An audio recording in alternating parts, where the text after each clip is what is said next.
Ghoulings, friends, I'm Mr. Creepy, your host.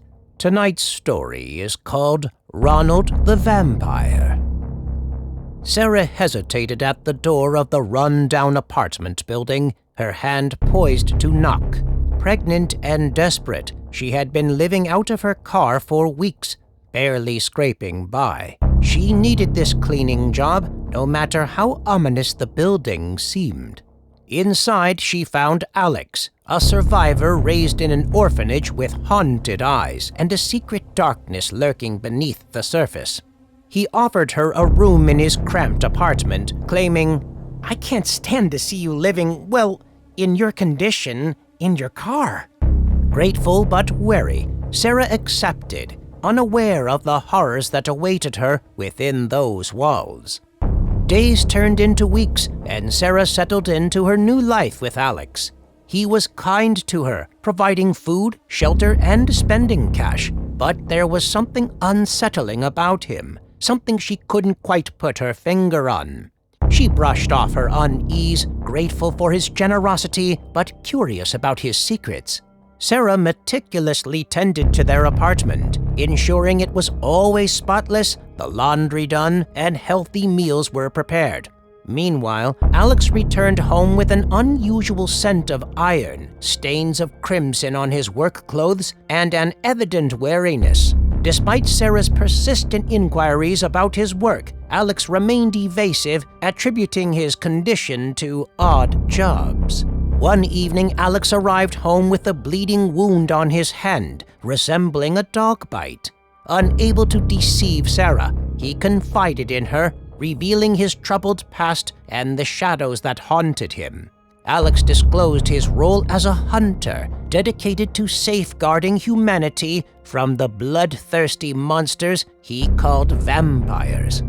Sarah listened intently as Alex divulged his secrets, her eyes reflecting a mixture of concern and understanding. She echoed, a shiver running down her spine. Alex sighed heavily, the weight of his burden palpable. "It's a long story," he began, his voice tinged with wariness. "But suffice it to say, I've been hunting them for years. They're real, Sarah, and they're out there, preying on the innocent. Someone has to stop them." Sarah was shocked by Alex's revelation, and she needed proof, something to convince her that he wasn't lying or crazy. Alex observed her skeptic demeanor and led her into his hidden armory, where he revealed the secrets of his trade. There, amidst the ancient crosses and sophisticated weaponry, including a crossbow modified to shoot a wooden stake at high speed, lay the body of a once staked, now dead vampire, a grim reminder of the horrors that lurked in the shadows. Sarah stared at the lifeless creature before her, and goosebumps did rise on her flesh.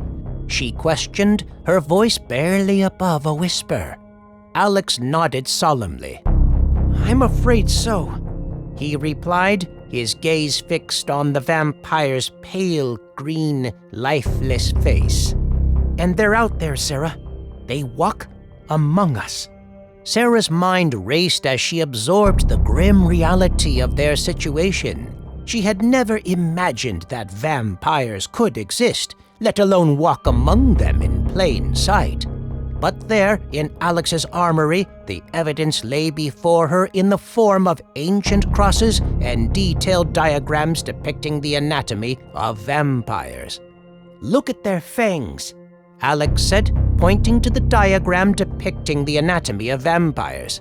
"They're predators, designed for one thing only." Sarah shuddered, her eyes fixed on the image. Alex nodded grimly. A telltale sign of their otherworldly nature. But the worst part? He paused, his gaze meeting hers. "They're afraid of crosses. It's like a symbol of our faith repels them, keeps them at bay." Sarah's breath caught in her throat. "They sleep in them during the day," Alex explained. "It's where they retreat to, where they regenerate their strength. That's why we have to find them while they're vulnerable." As Sarah listened, a sense of dread crept over her, but alongside it was a growling determination. She said, her voice steady despite the fear. Alex's gaze softened as he reached out to steady Sarah, his voice calm but urgent. "There's something else you need to know," he said, his words weighted with gravity. "The vampire we're hunting, it's Ronald MacDonald, the man who dresses up as the mascot at the local McDonald's." Sarah's eyes widened in shock, a surge of disbelief coursing through her veins. Ronald MacDonald, the beloved icon of childhood memories and fast food commercials, was a vampire? It seemed impossible, yet Alex's solemn expression left no room for doubt. As the realization sunk in, Sarah felt scared. If Ronald MacDonald was indeed a vampire, then he was responsible for the disappearances of children that had plagued their community. And now it was up to her and Alex to stop him, whatever the cost. Determined to confront the vampire lurking beneath the facade of the iconic clown, Sarah and Alex embarked on a rigorous training regimen. Alex coached Sarah in hand-to-hand combat, teaching her to defend herself against the supernatural threats they would face. Meanwhile, he meticulously crafted a special bodysuit tailored to accommodate Sarah's pregnant condition, ensuring her safety during their perilous mission. After weeks of preparation, the fateful morning arrived. Armed and suited up, Sarah and Alex ventured to the local McDonald's, their hearts pounding with anticipation. Alex deftly picked the lock on the door, and together they descended into the secret cellar of the restaurant. There, they were met with a chilling sight. Ronald MacDonald, asleep in his coffin, surrounded by his helpless boys and girls strung up by their wrists from the rafters. With adrenaline coursing through their veins, Sarah and Alex leaped into action, intent on driving a stake into Ronald MacDonald's heart. However, Ronald proved to be a formidable adversary, his speed and strength far surpassing that of an ordinary human being. He knocked the stake crossbow out of Alex's hand and struck him so hard that Alex was flung against the opposing wall. Sarah found herself caught in Ronald's iron grip, her throat constricted as he studied her helplessly dangling form. After I drain your friend's lifeblood, I think I'll turn you into a double quarter pounder with cheese. Alex re-emerged and struck Ronald across his cheek, smearing his clown makeup, revealing the sickly green hue of his undead flesh beneath. In a desperate bid to turn the tide, Sarah retrieved Alex's customized weapon, the crossbow that fired wooden stakes.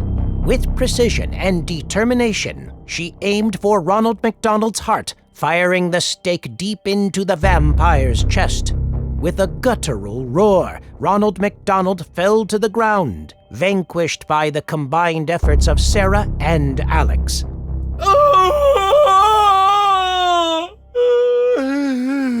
You naughty kids! Breathing heavily, Sarah and Alex surveyed the aftermath of their battle.